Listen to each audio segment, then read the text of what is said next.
But I must remind us all of one thing. If our past is constantly at war with our present, we will, together, lose our future. And the spirit of this Constitution was meant to reconcile our past with the present in order to secure our future. But the crafters of this social contract also told us and reminded us that a constitution was a work in progress.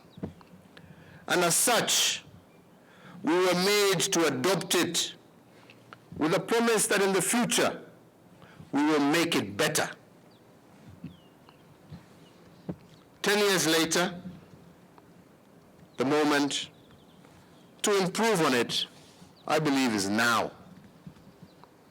And as I said in my Madaraka Day speech, we must not, as a people, succumb to the paralysis of constitutional rigidity.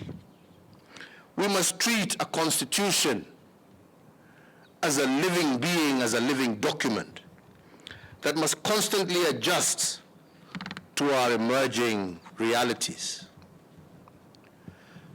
In our past, all our constitutions have been what we may call ceasefire documents, agreements created to either dodge confrontation or avoid civil conflict. And indeed, if you do a textual reading of these constitutions, they represent a constant argument between the past and the present. And that is why I call them ceasefire documents. But 10 years after one of the most progressive constitutions, I believe the moment calls on us to do better.